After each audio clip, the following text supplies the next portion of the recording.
Hey there, welcome back to the Life Science Marketing Lab. In this video we're going to be discussing some more technical aspects of SEO.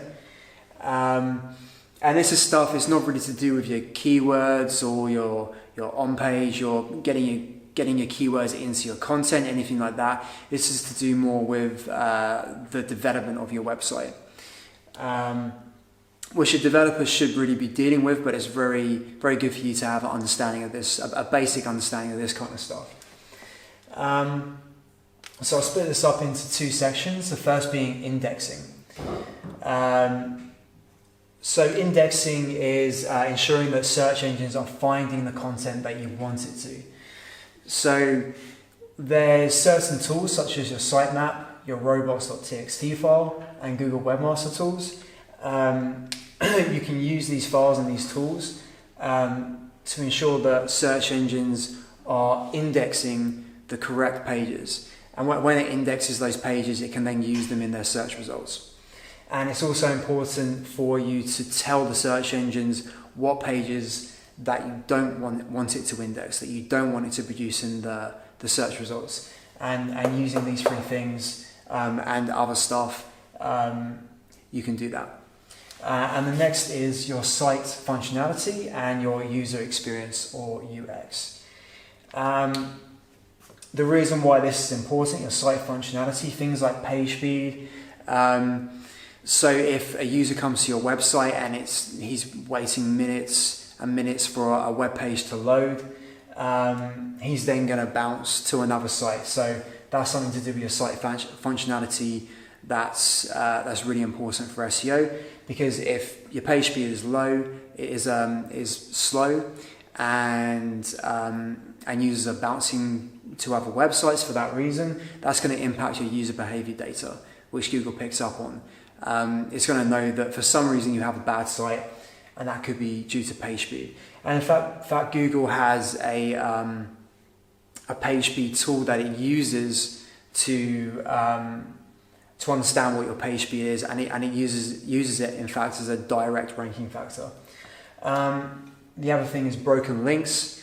So broken links are pages on your website that don't exist anymore, that are still being linked from either external websites or from internal pages in your website.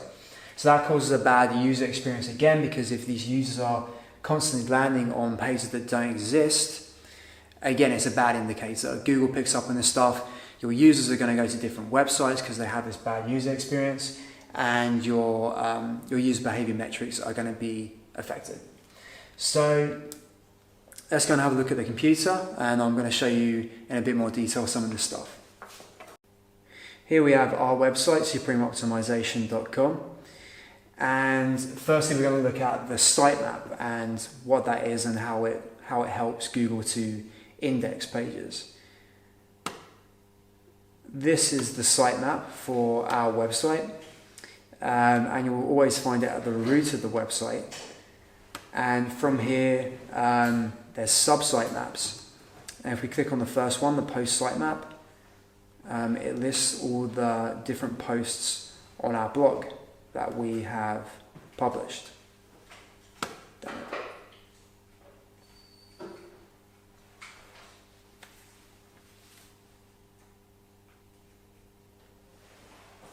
So what a sitemap basically does is it lists all the pages on your website that you want Google to index. So you want to make sure that every single page is on here that you want displayed in the search results. So when you have this sitemap, it's very important for Google to find it, which is why you always put it in the root of your site.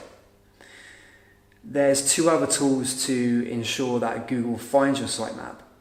And the first is your robots.txt file. Again, this is always at the root of your site, and it's always, the URL is always in this format, so that Google web crawlers can find it, and other search engine web crawlers can find it.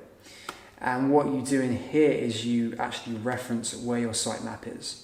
So this entry references where the sitemap is. What's also really good about your robots.txt file is that you can tell Google what files on your website and what pages that you don't want it to index. So for example, we have a WP admin subdirectory. These are files used by the WordPress admin users that nobody needs to see. In fact, you probably can't even see these pages. So it's good to tell Google not to go and crawl those pages. The reason why that's important is because when a web crawler comes to your site, it only uses up so much energy, so much bandwidth before it bounces to a new site to index that. So if it's wasting time crawling pages that you don't want it to crawl, you may miss out. It may not index the pages that you actually want it to. So it's good to disallow any files or pages that you don't want to be crawled. The next tool is Google Webmaster Tools, also known as the Google Search Console. So this is a free tool provided by Google to actually tell Google exactly how you want it to view your site. And there's many tools in here that we could talk about, but the main one we're going to talk about is submitting your sitemap. So that's very simple. You go to crawl, you go to sitemaps, you click this red button up here to add your sitemap. You add the URL of your sitemap, and it is submitted. So yeah, this is just a way to tell Google where your sitemap is, go and crawl it, go and crawl the pages, and then they will be indexed. So that's indexing. The next thing to talk about is your site functionality and your user experience. As I was mentioning, your page speed is very important. It's very good for your user experience, which Google sees as a very significant ranking factor.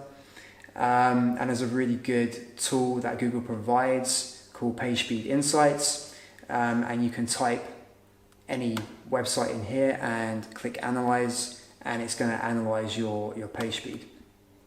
And I actually analyze BD Biosciences here to see what their page speed is, and it's pretty low.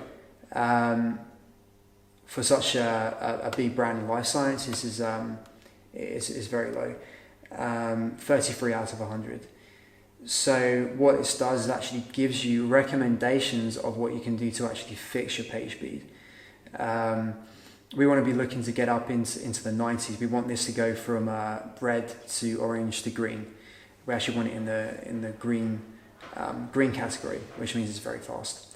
So some of the things that it suggests is to optimize your images. So BD Biosciences obviously have a lot of heavy images here that it can reduce the size of. So that would reduce the length of time it takes to upload this web page if you reduce the size of the images. Other things like leveraging browser caching, compressing minifying your JavaScript files, things like that. And there'll be similar recommendations for your mobile site as well. And that should significantly improve your user experience and your site functionality. And next is broken links. So broken links again are links from external websites or links on your internal web pages that link to pages that no longer exist. And if people are clicking on those links, they're landing on these pages that don't exist anymore, which is really bad for your user experience, and therefore it's going to impact your SEO. It's going to impact your rankings. So again, this is the Google Search Console for Supreme Optimization. And Google actually references all the broken links that exist on your site. So here it's displaying 81 broken links, also called not found pages. So we just go to crawl and crawl errors and click on not found, and we can see all the pages that are referenced that no longer exist. So these have actually been fixed since, but I left these on here to give you some good examples. So we can use this one for an example, the Rolled Out Life Science Consultation page. So we go to this page here. This is what somebody will see if somebody clicked on a link to this page that no longer exists. So at some point this page did exist and we deleted it. But what we forgot to do was delete the link from some of our internal web pages. So we've since dealt with that and this has been fixed. So this is a really good tool to go and check your broken links and get them fixed.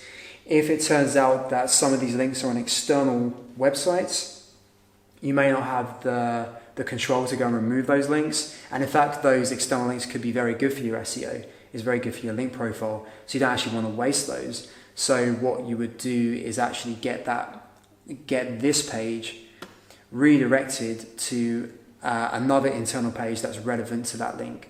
And in that case, you're saving that external link and the ranking power that it gives your website. Okay, and that's it. So here we discussed indexing and site functionality and user experience for your SEO, some more technical aspects that can improve your rankings. Thanks again and see you soon.